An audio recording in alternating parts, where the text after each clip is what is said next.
हो गई? चलिए, गुड मॉर्निंग बच्चों, कैसे हो सारे? बढ़िया, मजे में? उठ गए?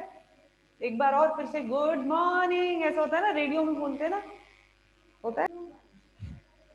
चलिए गए, हम लोग उसकी तरह नहीं बोलेंगे, रेडियो की तरह। हम आपसे सीधा बोल रहे हैं गुड मॉर्निंग। उठ जाइए आप लोग जो नहीं उठे हैं उनके लिए। हम लोगों का कल मास फ्लो थ्योरी हो गया था, हो गया था। मास फ्लो थ्योरी हम श्योर समझ में आ गया होगा आप लोगों को। मैंने बताया था मास फ्लो थ्योरी क्या है, द्रव्यमान प्रवाह सिद्धांत। यानी कि द्रव्यमान जब वाष्पोत्सर्जन होता है, ट्रांसपिरेशन होता है, तब उसके साथ साथ क्या होता है, पानी का एब्जॉर्प्शन होता है। और पानी के अवशोषण के साथ साथ जो भी मिनरल्स, जो भी खनिज अवशोषित हो जाते हैं, उनको हम कहते हैं द्रव्यमान प्रवाह सिद्धांत। यानी कि द्रव्यमान के साथ, मास के साथ जब उनका क्या हो रहा है, अवशोषण हो रहा है। ठीक है, तो वो था आपका मास फ्लो थ्योरी, द्रव्यमान प्रवाह। अब बात करते हैं आपकी आयन विनिमय सिद्धांत। बच्चों आप लोगों ने अपनी आई एम श्योर की बुक खोल रखी होगी, तो थोड़ा बहुत इंग्लिश में मैं अगर आपको ये बता दूं तो आपको समझ में आना चाहिए कि मैं किस सिद्धांत की बात कर रही हूँ। वैसे मैं हिंदी भी लिख रही हूँ आपके लिए, और फिर भी आप लोग अपने साथ बुक भी खोल कर रखें।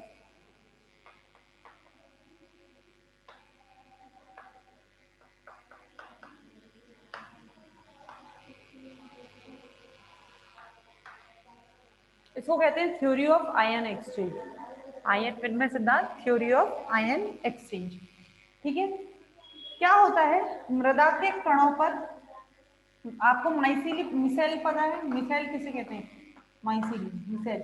मिसेल क्या होता है कि जो आपका सॉइल पार्टिकल, यानी कि जो मृदा जो मृदा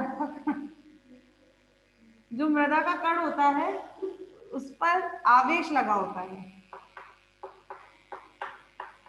ठीक है, जो मृदा का कण होता है इस पर मिनरल और इस पर आवेश लगे होते हैं, और ये सब मिलकर मृदा की क्या बनाते हैं, मिसेल बनाते हैं। यानी कि माइसीलियम इनको कहते हैं। मृदा के कणों पर लगा हुआ आवेश वो क्या कहलाता है, उसको माइसीलियम कहते हैं, मिसेल हम कहते हैं।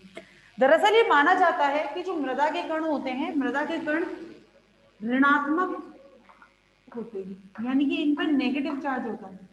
मृदा के जो कण होते हैं ये कैसे होते हैं बच्चों, ऋणात्मक होते हैं, इन पर नेगेटिव चार्ज होता है। और नेगेटिव चार्ज होने की वजह से ये क्या करते हैं, पॉजिटिव चार्ज, प्लस चार्ज को क्या करते हैं, अपनी तरफ अट्रैक्ट करते हैं, अपनी तरफ लेते हैं। तो जैसे मान लो Cl माइनस है सारे, तो ये क्या करेंगे, जो पॉजिटिव चार्ज है, जैसे कि मान लो मैंने ले लिया K प्लस,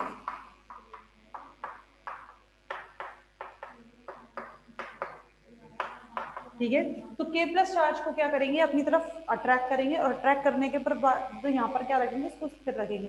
अच्छा, ये जो K प्लस चार्ज है ये केवल किसकी वजह से, विद्युत इलेक्ट्रोस्टैटिक फोर्स की वजह से।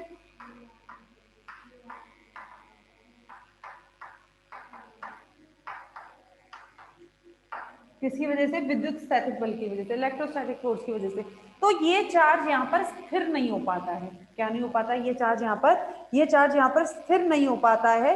और स्थिर नहीं होने की वजह से ये क्या करता है, यहाँ पर दोलन करता रहता है। दोलन का मतलब यहाँ पर ये हिलता रहता है। ठीक है, चलायमान स्थिति में होता है, यहाँ पर ऑसिलेट करता रहता है, यहाँ पर दोलन करता रहता है। और जैसे ही ये किसी और के कांटेक्ट में आता है, जैसे मान लो ये किसी भी मृदा के कण में, जब ये मृदा का कण, जब ये पादप मूल पर उपस्थित, पादप मूल पर उपस्थित किसी पादप मूल पर मान लो ये जो पॉजिटिव चार्ज है, ये जो भी पॉजिटिव चार्ज है, यहाँ पर भी कोई पॉजिटिव चार्ज होगा, पदार्थ वही पादप के मूल पर भी होती है, चार्ज होता है कि नहीं होता है, उस पर भी कुछ चार्ज होता है।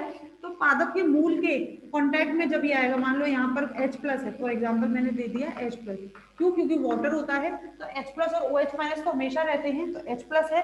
तो ये जो पॉजिटिव चार्ज है, ये जो K प्लस है, ये तुरंत इसके साथ क्या कर लेता है, अपनी चेंज कर लेता है, यानी कि विनिमय कर लेता है। उसको H प्लस वहां से हट जाएगा और इसकी जगह क्या आ जाएगा, आपका K प्लस आ जाएगा। तो ये होता है, यानी कि जो मृदा का कण है, मृदा के कण पर चार्ज होता है, मृदा के कण ऐसा माना जाता है ये नेगेटिवली चार्ज होते हैं। तो मृदा में या जल में मौजूद पॉजिटिव चार्ज को ये अपनी तरफ क्या करते हैं, अट्रैक्ट करते हैं, अपनी तरफ खींचते हैं। और खींचने के बाद ये क्या रखते हैं, मृदा पर इसको रखते हैं, मृदा के कणों पर।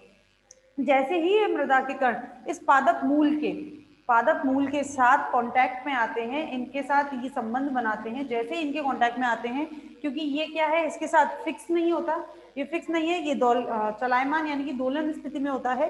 तो जैसे ही इसके कांटेक्ट में आता है तो ये जो पॉजिटिव चार्ज K+ है इस H+ के साथ क्या कर लेता है, चेंज कर लेता है। यानी कि ये फॉर एग्जाम्पल लिया है मैंने K+ और H+, समझ में आ गया। तो ये होता है, इसको बच्चों संपर्क विनिमय सिद्धांत भी कहते हैं।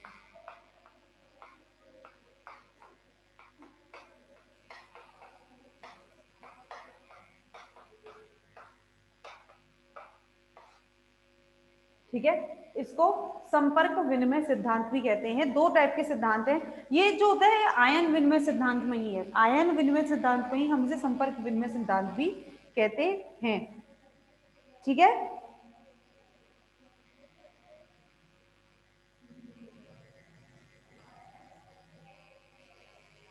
समझ में आ गई आप लोगों को। इसे कहते हैं हम संपर्क विनिमय सिद्धांत। इसी टाइप से जब आयन विनिमय सिद्धांत की हम बात कर रहे हैं, जैसे आपको संपर्क विनिमय सिद्धांत दिया हुआ है, इसी तरह से कार्बनिक अम्ल सिद्धांत भी है। पहली बात बताइए, संपर्क विनिमय सिद्धांत समझ में आया सबको? कोई डाउट हो तो दोबारा समझाऊं? चलिए, संपर्क विनिमय सिद्धांत में क्या है, संपर्क विनिमय सिद्धांत में क्या होता है, जो मृदा के कण होते हैं, इन मृदा के कणों को मिसाइल भी कहते हैं, क्योंकि इन मृदा के कणों पर क्या रहते हैं, अलग अलग प्रकार के आवेश अधिशोषित रहते हैं। अधिशोषित मतलब अवशोषित, अधिशोषित, और अधिशोषण और अवशोषण में जो भी डिफरेंस है वो मैं आपको बता चुकी हूँ। ठीक है, तो ये क्या होते हैं, ये जो मृदा के कण हैं, ये नेगेटिव, ऐसा माना जाता है ये मृदा के कण नेगेटिव चार्ज होते हैं, यानी कि इन पर नेगेटिव चार्ज होता है, और नेगेटिव चार्ज होने की वजह से जितने भी मृदा में मौजूद पॉजिटिव चार्ज होते हैं उनको अपनी तरफ क्या करते हैं, ये आकर्षित करते हैं। ठीक है, और किस आकर्षण की वजह से इनसे जुड़े हुए रहते हैं, विद्युत स्थैतिक बल की वजह से इन पर स्थिर नहीं होते, इन पर क्या करते रहते हैं, दोलन करते रहते हैं, हिलते रहते हैं, ऑसिलेट करते रहते हैं। जब भी ये मृदा के कण इस पादप मूल, ये जो पादप का मूल है भाई, पादप मूल में यानी कि जल में क्या है, हाइड्रोजन, वो वाटर है H2O2, तो H2O2 कैसे टूटता है, H+ और OH-, H2O2 कह रही, सॉरी H2O वाटर, तो पानी कैसे टूटता है, H+ और OH-। तो ये जो दोनों की दोनों ये जो चार्ज होते हैं, आवेश होते हैं, ये पादप के मूल पर क्या आते हैं, पादप के मूल पर लगते हैं, यानी कि पादप के मूल पर भी आवेश होता है। तो जब भी जैसे ही ये मृदा का कण इस पादप के मूल के संपर्क में आता है, इसमें मौजूद आयनों का क्या हो जाता है, विनिमय हो जाता है। तो इसे कहते हैं हम संपर्क विनिमय सिद्धांत, यानी कि संपर्क में आते ही विनिमय हो जाना आयनों का। ठीक है, ऐसे ही ये आयन विनिमय सिद्धांत में ही आता है। आयन विनिमय सिद्धांत में दो सिद्धांत है आपके, एक तो आपका संपर्क विनिमय सिद्धांत है जिसकी बात हम कर चुके हैं,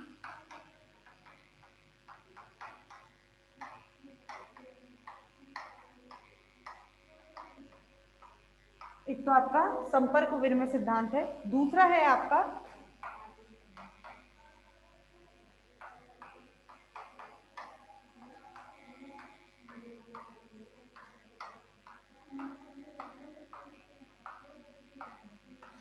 दूसरा क्या है आपका कार्बनिक अम्ल सिद्धांत, कार्बनिक अम्ल COOH।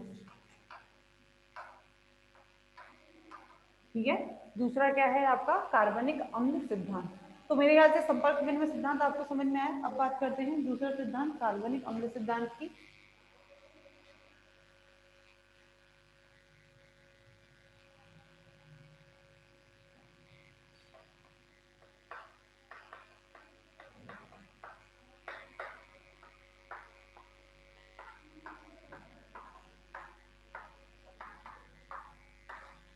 कार्बनिक अम्ल सिद्धांत यानी कि COOH एक्सचेंज।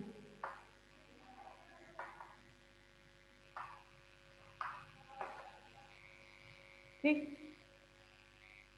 अब इसमें क्या होता है, मैंने आपको इसके बारे में तो शायद हम पहले भी बात कर चुके हैं। मैंने आपको बोला था कि जो जड़ होती है, पादप की जो जड़ होती है, ये रेस्पायर करती है, ये बात हम पहले भी कर चुके हैं, यानी कि श्वसन करती है।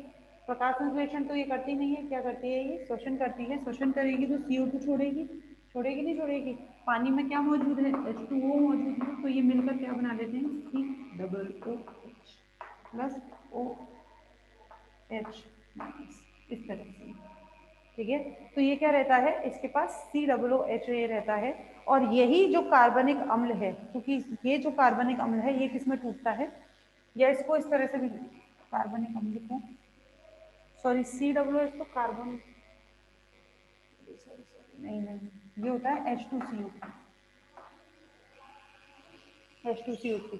तो ये टूटता है H plus plus HCO3 minus, ये होता है कार्बोनिक एसिड। कार्बोनिक एसिड होता है H2CO3, वो होता है कार्बोक्सिलिक एसिड। कार्बनिक अम्ल कार्बोनिक एसिड होता है आपका H2CO3, और ये होता है आपका COOH होता है कार्बोक्सिलिक एसिड, सॉरी। तो ये है CO2 प्लस H2O H2CO3, तो ये टूट जाता है H प्लस और HCO3 माइनस में, टूट गया। अब यही जो चार्ज है ये किस पे लग जाता है, आपकी मृदा पर या फिर आपके मृदा के कणों पर, ठीक है।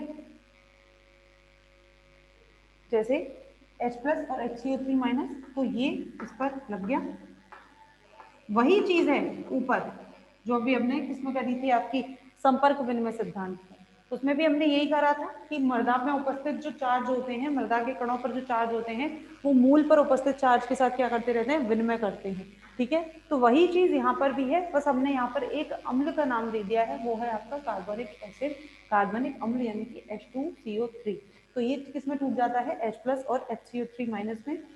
H प्लस और HCO3 माइनस मूल मृदा पर, वो मूल पर जो जड़ है, जड़ पर ये लगते हैं H प्लस और HCO3 माइनस, और ये किसके साथ विनिमय करते हैं, अगर मृदा में कोई भी ऐसा समान आवेश का, मान ले H प्लस कोई आता है, HCO3 माइनस कोई आता है आवेश, तो उनके साथ ये क्या कर लेते हैं, अपना एक्सचेंज कर लेते हैं, ठीक है। यानी कि मृदा में मौजूद किसी पॉजिटिव चार्ज के साथ H प्लस बदल जाता है, किसी नेगेटिव चार्ज के साथ HCO3 माइनस बदल जाता है। तो इस तरह से बिना ऊर्जा का इस्तेमाल करे भी जो आयन्स हैं उनका क्या दिखा रहा है, ये आयन विनिमय दिखा रहा है। लेकिन इसका जो विरोध है, आप ये कहेंगे कि मैडम फिर तो सही है, अगर बिना ऊर्जा की आवश्यकता के अगर ये हो रहा है फिर तो ये सही है, लेकिन ये सही क्यों नहीं है, क्यों, क्योंकि ये जो होता है ये बहुत स्लो रेट से होता है बच्चों, बहुत धीमी गति से होता है।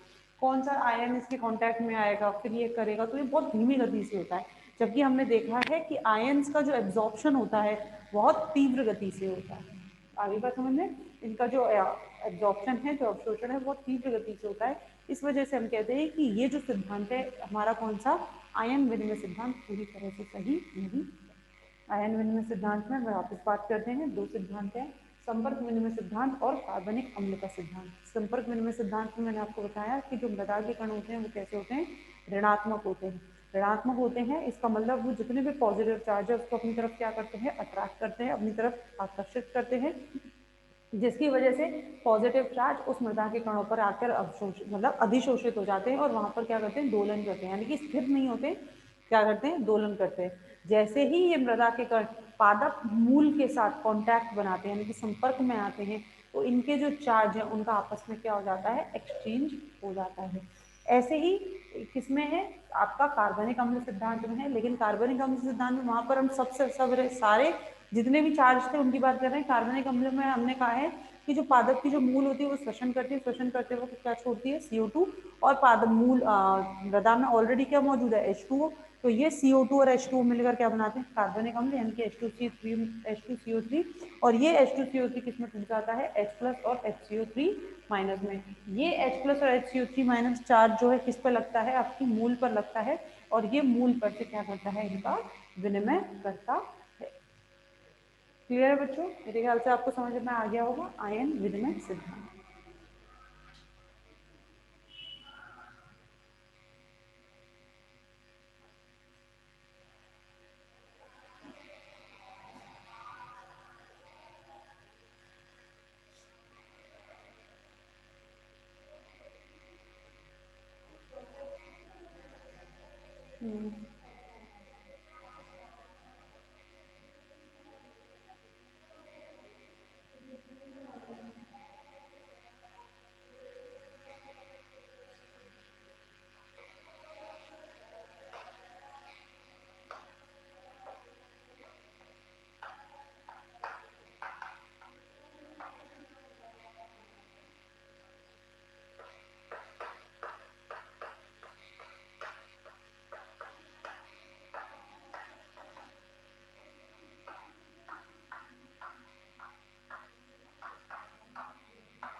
दोलन साम्यावस्था सिद्धांत।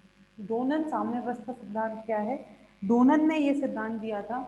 इस सिद्धांत के अनुसार कई बार ऐसा होता है जो पादप की जो मूल होती है, जो पादप की मूल है वो अंदर से बाहर तो कुछ नहीं जाने देता, यानी अंदर से बाहर कुछ नहीं जाएगा, और पादप की मूल के अंदर जो है नेगेटिव चार्ज है, ठीक, लेकिन बाहर से अंदर पॉजिटिव और नेगेटिव दोनों चार्ज जा सकते हैं। ध्यान से सुनना। जो इसको डोनन साम्यावस्था सिद्धांत जो था, ये कोई माना मतलब दिया हुआ है इसलिए हम समझा रहे हैं, बाकी ऐसा कुछ होता नहीं है, पहली बात तो, ठीक है। जिसने दिया था, डोनन ने दिया था, साइंटिस्ट हमारे डोनन।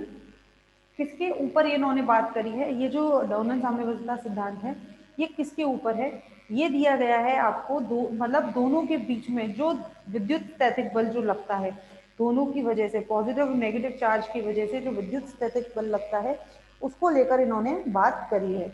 इन्होंने कहा है जो ये मूल होती है, पादप की जो मूल है, ये कैसी होती है, चयनात्मक पारगम्य होती है।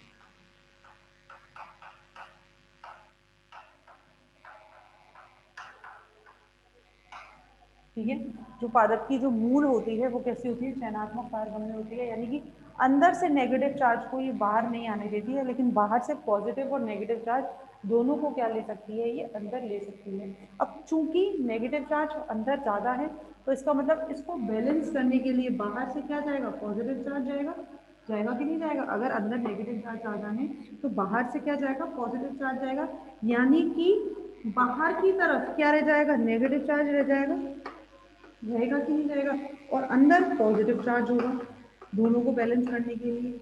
तो इन्होंने जो समझाया था वो क्या था, वो मैं आपको बता देती हूँ। इन्होंने कहा था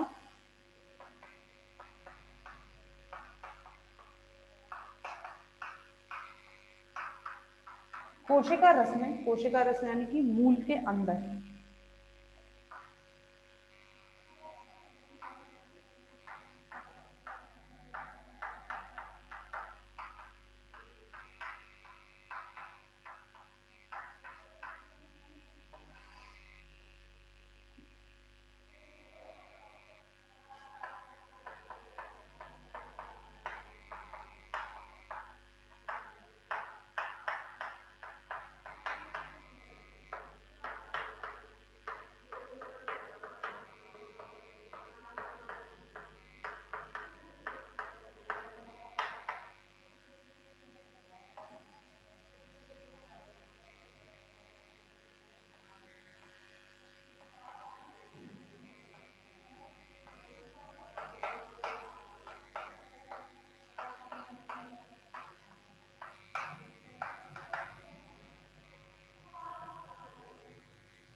यहाँ बात करिए ऋणायन धनायनों की और वहां बात करिए ऋणायनों की। अब आप पहले इसको समझें, उसको नहीं देखें। कोशिका रस में धनायनों की सिद्धांत सांद्रता डिवाइडेड बाय बाह्य विलयन में धनायनों की सांद्रता। अब एक बात देखो, क्योंकि मैं कह रही हूँ कि बाहर से अंदर क्या जा रहा है, क्योंकि जो मूल है, जो मूल है, जो जड़ है, इसमें अंदर क्या है, नेगेटिव चार्ज है, नेगेटिव चार्ज है, तो इसको कंपनसेट करने के लिए, इसको बराबर करने के लिए, इक्वलीफाई करने के लिए बाहर से क्या जाएगा, पॉजिटिव चार्ज जाएगा, जाएगा कि नहीं जाएगा। अब वो पॉजिटिव चार्ज अंदर जाएगा तो बाहर क्या रहेगा, नेगेटिव, और अंदर क्या रहेगा, पॉजिटिव। तो इसका मतलब कोशिका रस में धनायनों की सांद्रता इसमें कितनी रहेगी, डिवाइडेड बाय बाह्य विलयन में धनायनों की सांद्रता। मान लो यहाँ पर 100 है, ठीक है। अब ये अंदर जा रहे हैं, अंदर जा रहे हैं, मान लो 50, 50 नहीं, मैं कह रही हूँ कि 60 अंदर गए, ठीक है। तो कोशिका रस में कितने गए, 60, और बाहर विलीन में कितने रह गए, 40। बराबर किसके, बाह्य विलयन में ऋणायनों की सांद्रता। अब बाहर क्या होंगे, ऋणायन ज्यादा होंगे, क्यों अंदर तो गए नहीं, तो बाहर ऋणायन ज्यादा होंगे। तो मान लो 100 ही ऋणायन थे, लेकिन ये गए नहीं अंदर, नहीं गए, तो ये कितने रहेंगे, ये मान लो बाहर अगर ज्यादा है तो फॉर एग्जाम्पल 80 रह गए, ठीक है, और अंदर कितने गए, जबकि कोशिका रस में ऋणायनों की सांद्रता कितने, 20, ठीक है। तो कहने का मतलब ये तो मेरे जो वैल्यू है दोनों अलग हो गई हैं, दोनों के हिसाब से ये बराबर होना चाहिए, और ये बराबर होता है, दोनों के हिसाब से ये क्या होता है, ये बराबर होता भी है, ठीक है। ये वैल्यू मेरी अलग हो गई है। अगर हम इसको इस तरह से कर दें कि मान लो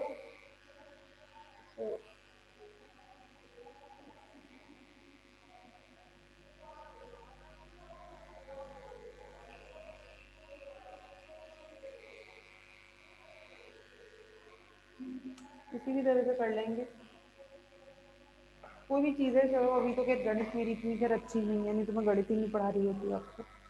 तो ये जो दोनों चीज हैं, ये जो दोनों बल हैं, ये क्या होते हैं, बराबर होते हैं, यानी कि बाहर जितने धनायन रह गए हैं, बाहर जितने धनायन हैं अतने अंदर उतने ही क्या है, ऋणायन हैं। अगर जैसे मान लो अंदर क्या है, धनायनों की सांद्रता ज्यादा है, तो बाहर ऋणायनों की सांद्रता ज्यादा है, अंदर ऋणायनों की सांद्रता कम है, तो बाहर आपकी धनायन की सांद्रता कम है, तो बराबर है, दोनों को क्या किया है, बराबर है, दोनों की तरफ विद्युत स्थैतिक बल क्या है, बराबर होते हैं। तो ये जो विद्युत स्थैतिक बल है, जिस तरफ ज्यादा होगा, जैसे मान लो अभी जैसे हमारा ये है, तो जिस तरफ ज्यादा होगा वहीं की तरफ क्या रहेगा, आपका जो ट्रांसफर है उसका वो रहेगा। जैसे मान लो इसको देखें, तो ये जाता है आपका 4 टाइम, और ये जाएगा 3/2 टाइम, कुछ रहेगा ये आपका 1.5 रहेगा, रहेगा 1.5, यानी कि विद्युत स्थैतिक बल कहाँ है आपका, बाहर की तरफ ज्यादा है, ये ज्यादा है, तो अंदर से बाहर, और अंदर से बाहर तो आ नहीं सकता, ठीक है। तो कहने का मतलब डोनन की साम्यावस्था के अनुसार ये जो दोनों बल है, ये क्या रहते हैं, बराबर रहते हैं, और विद्युत स्थैतिक बल के कारण ये दोनों में क्या रहती है, साम्यावस्था रहती है, और इसी के कारण जितना भी चार्ज है उसका क्या रहता है बच्चों, उसका आदान प्रदान आवेशों का होता है, जबकि ये बिल्कुल ही गलत है, किसी भी तरह से ये सही नहीं है, ठीक है। और ये बताता है कि बिना ऊर्जा के, क्योंकि विद्युत स्थैतिक बल होता है, तो बिना ऊर्जा खर्च के क्या रहता है, आयनों का आदान प्रदान रहता है, जबकि ऐसा बिल्कुल नहीं। क्या आपको समझ आया, ये इस तरह से हो ही नहीं सकता, ठीक है, अंदर से बाहर आ नहीं सकता, लेकिन बाहर से अंदर जा रहा है, तो ये पूरी तरह से इसको ना तो समझाया गया था और ना समझा गया था, इस वजह से ये क्या था, ये इसका भी विरोध हुआ और इसको भी माना नहीं गया।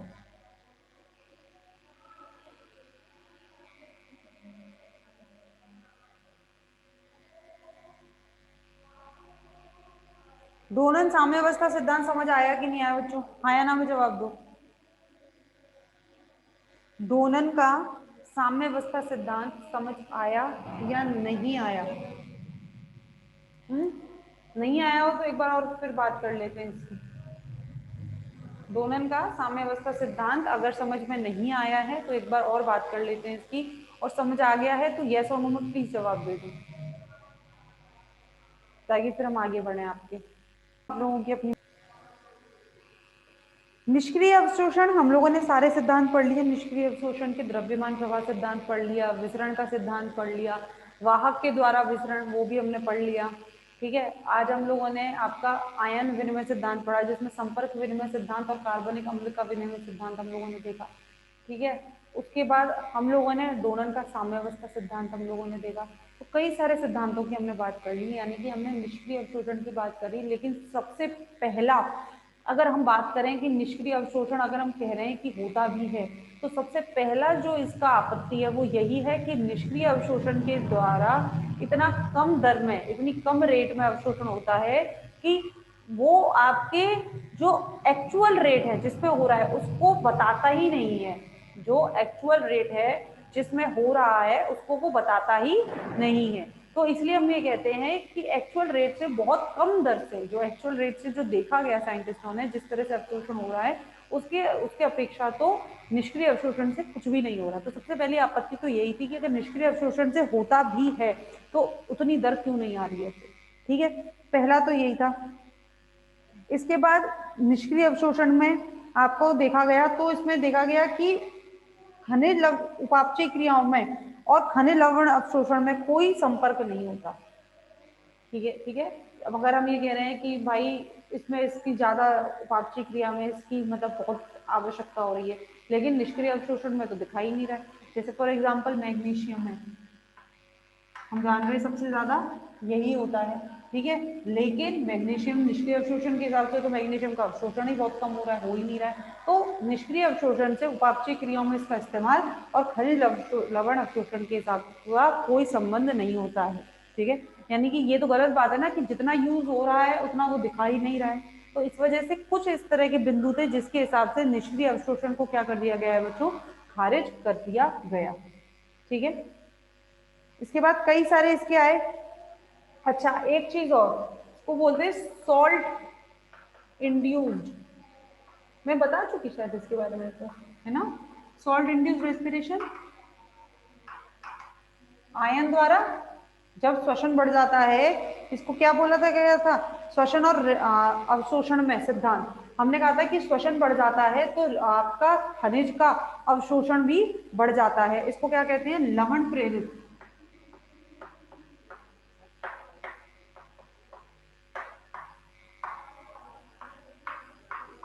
ठीक है। इसको कहते हैं लवण प्रेरित श्वसन। यानी कि जब आपका श्वसन बढ़ जाता है तो श्वसन बढ़ने के साथ साथ सॉल्ट का एब्जॉर्प्शन, लवणों का एब्जॉर्प्शन, मिनरल का अवशोषण क्या होता है, बढ़ जाता है। यानी कि जैसे श्वसन बढ़ा तो मिनरल का अवशोषण बढ़ गया। ऐसा क्यों, ठीक है, ऐसा क्यों क्यों क्योंकि रेस्पिरेशन बढ़ेगा। अगर हम इसको समझें कि वाकई ऐसा क्यों है, तो वो इसलिए है क्योंकि रेस्पिरेशन यानी कि श्वसन बढ़ेगा तो एटीपी का फॉर्मेशन भी बढ़ेगा। बढ़ेगा कि नहीं बढ़ेगा, अगर रेस्पिरेशन बढ़ेगा तो एटीपी का फॉर्मेशन बढ़ेगा, और एटीपी का अगर फॉर्मेशन बढ़ेगा तो लवण का अवशोषण बढ़ेगा, एब्जॉर्प्शन, सॉल्ट का एब्जॉर्प्शन, लवण का अवशोषण भी बढ़ेगा। क्यों, क्योंकि हम जानते हैं कि सक्रिय अवशोषण में,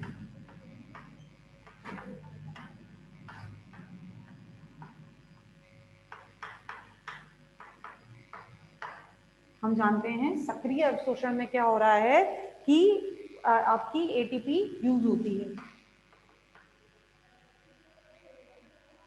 सक्रिय अवशोषण में क्या होता है बच्चों, एटीपी यूज होती है कि नहीं होती है।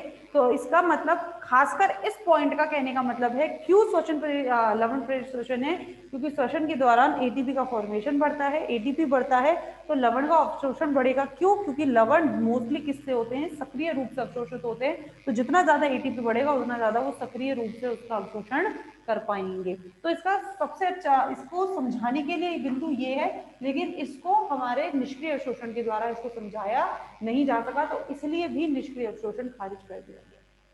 ठीक है, चलिए बच्चों पहले रिज्वाइन कर लीजिए क्लास।